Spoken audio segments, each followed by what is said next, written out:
Setiap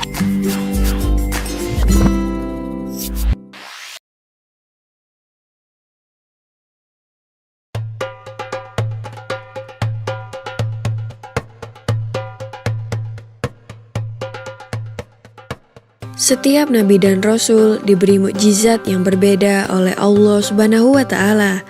Mukjizat adalah kejadian luar biasa untuk membuktikan kenabian dan kerasulan. Mukjizat yang diperlihatkan nabi dan rasul disesuaikan dengan kondisi umat pada zamannya. Pada masa Nabi Isa, kaum Bani Israel adalah orang-orang yang sombong. Segalanya dinilai dengan uang, emas, dan hanya memperdulikan urusan dunia. Nabi Isa mendapat tugas untuk berdakwah kepada umatnya yang senang membantah. Karena itu, ia diberi beragam mukjizat dan keistimewaan oleh Allah Subhanahu wa Ta'ala untuk mendukung dakwahnya. Mukjizat yang paling awal terjadi ketika ia masih bayi. Saat itu, ia sudah bisa berbicara secara lancar dengan manusia dewasa. Ia menjawab pertanyaan-pertanyaan dari warga sekitar. Hal tersebut terkait dengan tuduhan kepada ibunya, yaitu Siti Maryam. Mereka menuduh ibu Nabi Isa seorang wanita murahan karena tidak pernah menikah, tetapi bisa hamil dan melahirkan seorang bayi. Dengan tegas, Nabi Isa menyatakan bahwa ibunya tidak pernah bersalah. Ibunya termasuk perempuan yang baik, soleh, suci, dan berasal dari keturunan yang terpandang yang diberkahi Allah Subhanahu wa Ta'ala. Ketika sudah dewasa, kaum Nabi Isa yang pandai berdebat sangat mengingkari adanya ruh dan hari kebangkitan. Oleh karena itu, mereka meminta Nabi Isa untuk menghidupkan orang yang sudah lama mati. Nabi Isa lalu menyanggupinya. Mereka kemudian beramai-ramai menunjukkan sebuah kuburan tua yang tidak jauh dari tempat tinggalnya. Salah seorang pemimpin Bani Israel menantang Nabi Isa dan tangannya menunjuk ke arah kuburan tua lalu berkata, "Wahai putra Maryam, kalau kau memang benar utusan Tuhan, coba hidupkan orang ini. Seperti yang kami ketahui, tubuh orang ini sudah ditimbun tanah beberapa tahun lalu. Kami yakin rambut dan tubuhnya sudah tidak ada karena dimakan cacing. Kamu jangan bermimpi dan berbohong, wahai Isa.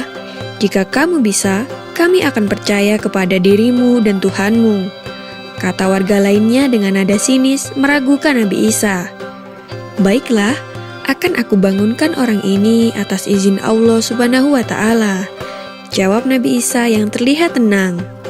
Nabi Isa kemudian menadahkan kedua tangannya untuk berdoa kepada Allah Subhanahu wa Ta'ala.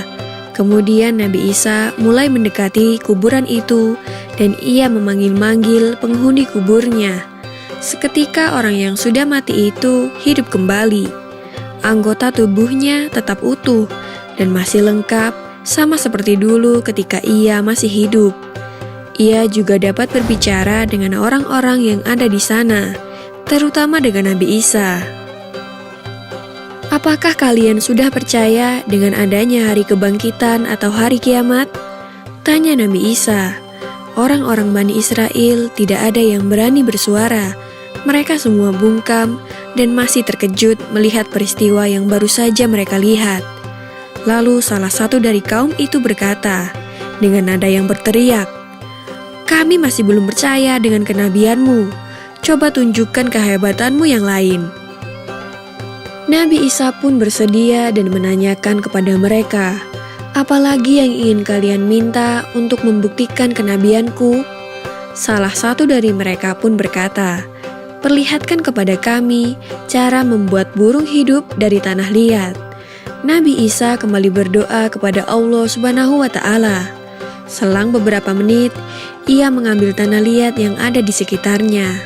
Tanah itu dibentuk seperti burung, lalu ditiup, dan jadilah burung yang bebas terbang ke sana kemari. Ini merupakan bukti jika ruh itu ada pada setiap makhluk hidup.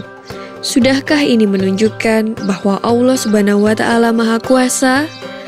Ucap Nabi Isa, "Kami masih belum percaya kepadamu. Itu semua hanya permainan sihirmu. Dasar kau pembohong, kata para pemimpin kaum itu yang segera meninggalkan Nabi Isa.